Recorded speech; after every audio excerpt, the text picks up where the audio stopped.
Hey everybody, it's Mike Young, lifestyle nutritionist from aPlantBasedDiet.org. Welcome to chapter 72 of my book, Live to 150.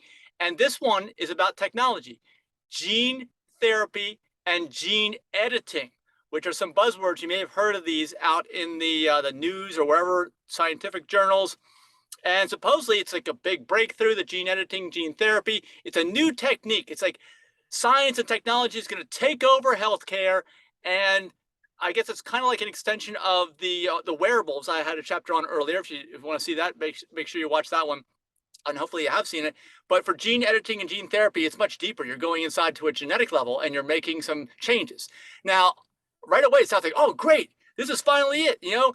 Medical science is caught up and they're going to fix all these problems that humans have that they really shouldn't have in the year 2022 and beyond.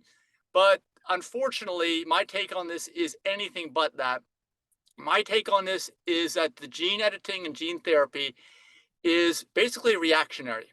It's just an extension of the sick care system that we have out there today. I have not heard anything about this that makes me hopeful that this is going to be a benefit to people. Because if the human body is a well-designed machine, and if that machine requires certain food to function at its best, like your car may require premium fuel as opposed to regular fuel, it may start knocking because it literally requires it. Uh, and it requires good habits so you don't purposely harm yourself, aka abuse 3 times a day at breakfast, lunch, and dinner. Well, if that's the case, then how is gene therapy or gene editing going to assist anybody? Well, it's kind of like I said in the wearables chapter, where I can see where someone got to the point where they're literally about to die. And science and medicine can intervene, which they cannot do right now with this gene therapy.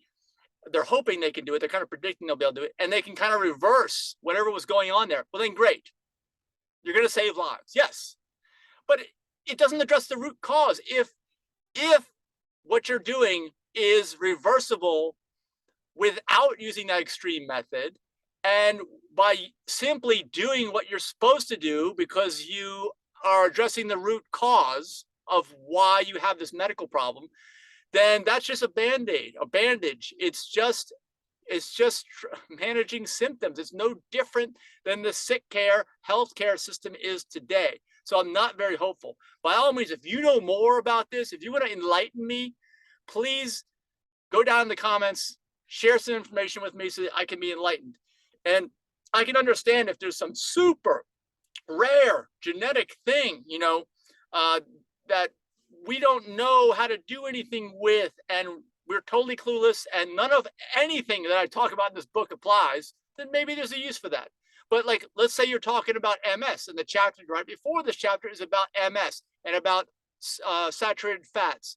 Well, if the cure and reversal for MS is to no longer eat saturated fat, then this gene therapy, some people might say, oh, this is a miracle. We just fixed this person's MS. No, you didn't.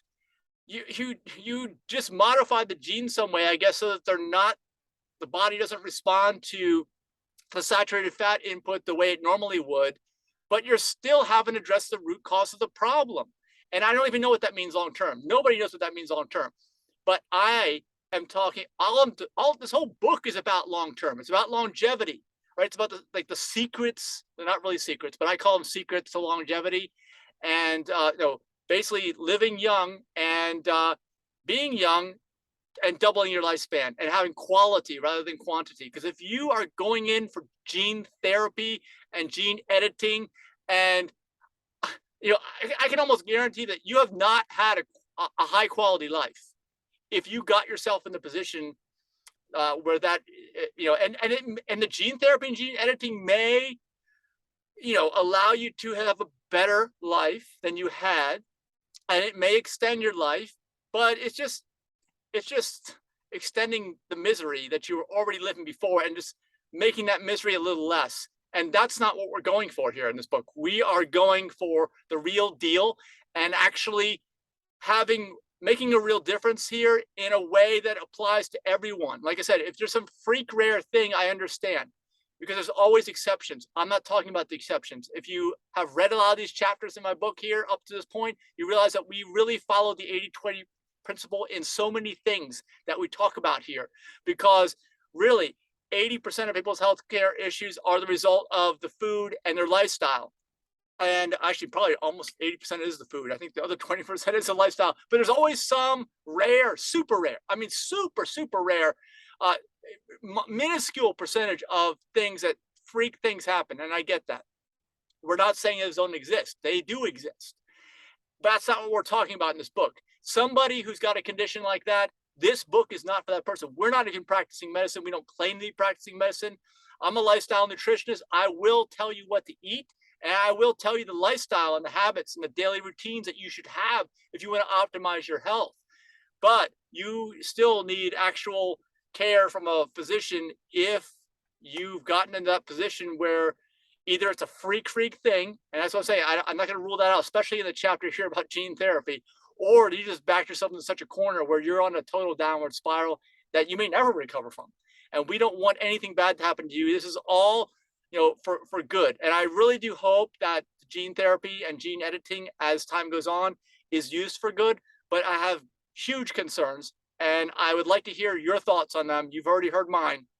I definitely have huge concerns, and these concerns outweigh any of the benefits here, because it's almost like taking accountability and responsibility away from the people who should have that, who should be able to do this on their own without that. And just like with this gene therapy and gene editing, if it's not done right, what are the side effects going to be? I mean, we already know what the side effects are of pharmaceuticals. Every pharmaceutical has negative side effects. And this gene therapy, if it's not done right, I'm sure the first experiments are not going to go well at all. So anyway, that's my thoughts on it.